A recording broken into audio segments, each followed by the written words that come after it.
Snowy is dead.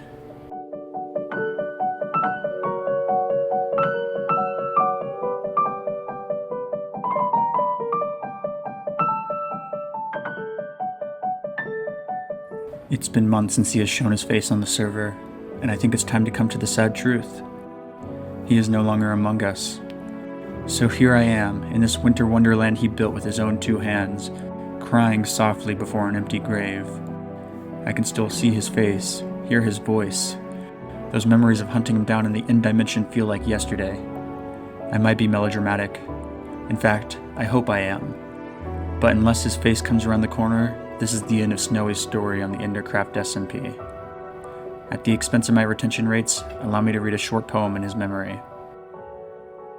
On the hill beneath the willow tree rests a tombstone, bathing in the lambent light of waning sun. Often I would sit aside that effigy, words long faded, and think then, beneath those hanging vines, staring seaward. A life, that carved stone now crumbling, it was a life, and slowly that life, decaying as rock turned dust, was covered by those fallen leaves and weeds in the dying light of that fleeting sun, that faded second death, now not much farther gone. I haven't returned in many years, but I still think back on that dying grave. It isn't long now until I forget, and it is forgotten. Life finally vanished into that all-encompassing sun. And then I think to myself, there are worse places to die a second time.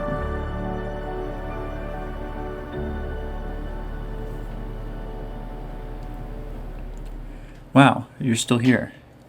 Finally, I've cultivated a viewer base that appreciates literature. I don't need the others anyhow. Anyway, let's ditch the dramatics.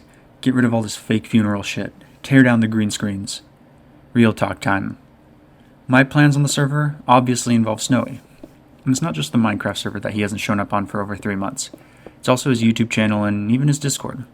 Anyway, it's perfectly fine if he wants to take a break or even completely quit Minecraft and or Endercraft. But since he's gone AWOL, all those plans mentioned in the previous video about building a corporation are also indefinitely on hold. So what is going to happen in this episode, I hear you ask emphatically? Well, first and foremost, you will see me braving the new trial chambers. At least, when I recorded the footage, they were new. Afterwards, I construct a ruined castle in the future minigames district. And, at the very end, I will discuss my future plans for Endercraft and my channel as a whole moving forward. Let's get started. With Snowy dead, I needed to come up with something to do on the server, and come up with it fast. Fortunately, the developers heard my prayers, and on June 13th a big change came to Endercraft. The server officially updated to 1.21. This was huge news, and I was excited to get into some of the new trial chambers. The maze seemed cool, as did the wind charges, but I was really looking for one thing in particular: the music discs. Yes, you heard me right. You may remember that in the previous episode I had set up a music system beneath my boardwalk, and in the process I realized the value of music as a means of building immersion. I had plans for a future build that would work hand in hand with the creator disc, and so finding it became my main goal. But I was late to the hunt. Already server members had been to every trial chamber near my base. At the time, I was unaware that each person could get their own loot from the vaults, so I decided that I was going to fly far away before attempting to locate an unlooted structure. I flew for thousands of blocks looking for something, anything, that could help me find a trial chamber. Eventually, I stumbled upon a snowy village where I inquired with the local cartographer about any maps to nearby chambers. However, I forgot to bring any emeralds or paper with which to trade, and so, as usual, I decided to do things the hard way.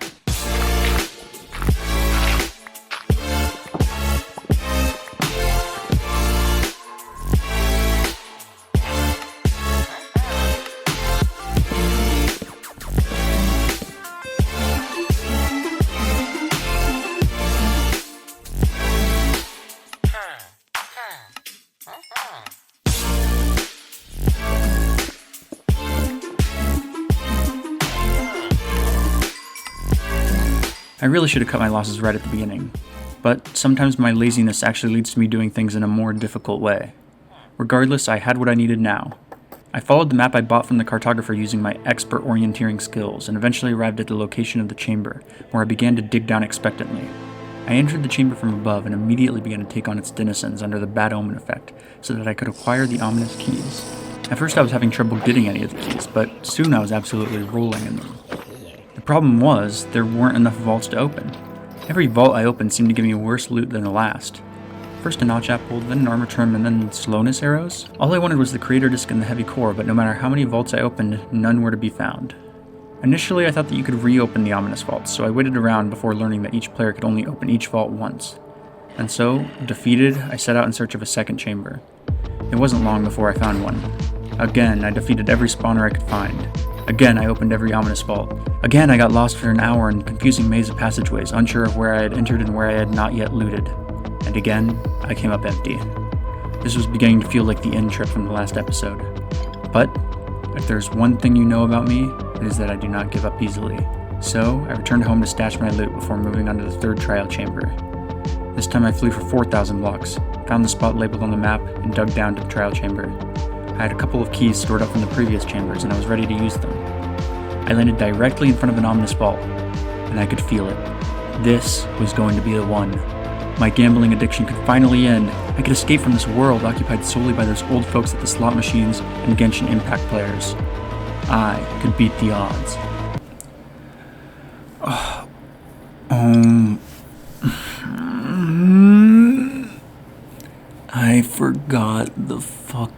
I forgot the fucking keys at home. Okay, we're going back. I had left the keys at home. Of course. So, I flew the thousands of blocks home, the thousands of blocks back to the trial chamber, and was ready to try again. But now, the feeling of luck I had felt was completely faded, an emaciated shell of what it was before. I knew the trial gods would not be on my side. As expected, worthless garbage. But I would not let this stop me. I continued looting the rest of the trial chamber. Still nothing. And I was getting flashbacks now from my time in the Outer Isles.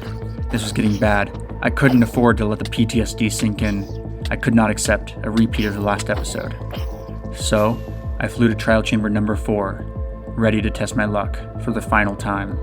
It was there, after having scoured the lands for hours at this point, that I finally came across what had started this entire search. Oh my god. Oh, finally! I stuck around a bit longer to find some other knickknacks, but soon was on my way home. After all, I had business to take care of. What business might that be, you may ask? Well, I had received news that there was going to be a minigame event happening sometime in the next month, and everyone on the server was asked to build their own minigame in the minigames district. As usual, I did exactly what you are not supposed to do in this exact situation. I decided on how I wanted my build to look aesthetically before coming up with how it would work functionally. And the design I settled on? A castle made of terracotta, granite, and brick. My idea was to make some sort of dungeon crawler minigame to go along with the build, but I had no idea what to do yet. I just wanted to build a castle. I found a nice spot for my build on a hillside in the minigames district and began haphazardly placing blocks. Usually I tend to design my builds in a creative testing world before committing to the building process in survival, but I decided to just go with the flow and see where my building took me this time. I built the tower up using the aforementioned blocks, making sure to throw in some slabs, stairs, and walls for texturing before finally reaching the proper height and working on the battlements. This is the point where I realized why I built in a testing world first. I had built the tower as a square with even-numbered sides. Usually builds are done with odd-numbered sides for a very good reason. It is way easier to make odd-numbered builds look good. And now, working on these battlements, I was suffering from my decision. However, I do think this is part of the fun, finding ways to work around these difficulties that arise when building organically. You aren't going to end up with a perfect build, and that's okay. Yet, when I took a step back, it became clear how far from perfect my build was. It looked terrible. But then I started to think about that statement. Why does it look terrible? And I realized that my desire to make this castle look perfect was the problem itself. To make this build come together, the best course of action would be to ruin the castle, to make the build more imperfect, more dilapidated and crumbling. So I did exactly that. I left the left and right walls incomplete and built up some rubble. I scattered the remains of a fallen battlement on the ground beneath the tower and did a slight bit of terraforming using coarse dirt to make the entire area look a bit more ruined. I started adding scaffolding around the walls as if people were trying years later to rebuild or add structural integrity back to the tower so they could use it again.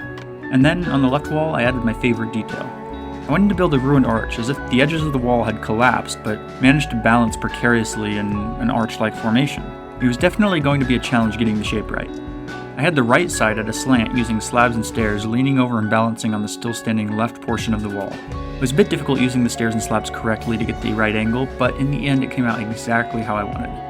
The final step then was for me to ruin the interior as well. I added the terracotta and granite to the floor, as if the roof had just collapsed downward. Then, in the base, I started carving a staircase into the earth, which would eventually lead to my minigame. Finally, I was done. The ruined castle's exterior was complete. And now, it's time to show it off with some cinematic replay mode shots.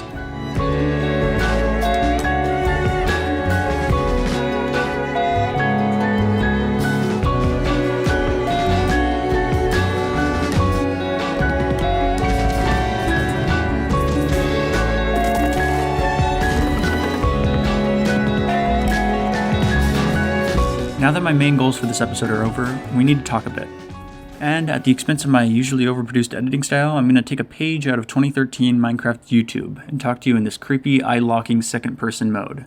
This episode was supposed to come out by the end of June. That was the initial plan. And there was a good reason for this deadline. Basically, throughout all of July, I was traveling in Europe without any access to my computer or any way to make content or join the server. So I wanted to have this episode out before I left. Of course, as you can tell, this did not happen, and I had to resign to wait until my return. But a lot can happen when you're gone for a month on a server. A server you once played on frequently, for instance, may become almost completely inactive. And, in the case of Endercraft, that is exactly what happened. I returned from my trip a month later, and no one was playing on the server anymore, really. And that kind of ruined my motivation for playing on what essentially had become a ghost town. So, I stopped. Almost all of this footage is from before I left for my trip, and even editing it down into this short video was a bit difficult motivationally. Anyway, this is not to say that I'm for sure done with Endercraft, but unless activity picks up on the server again in the future, it's unlikely I will make more videos, since there would be nothing interesting to cover. So now I know that begs the question, what does this entail for the future of my channel?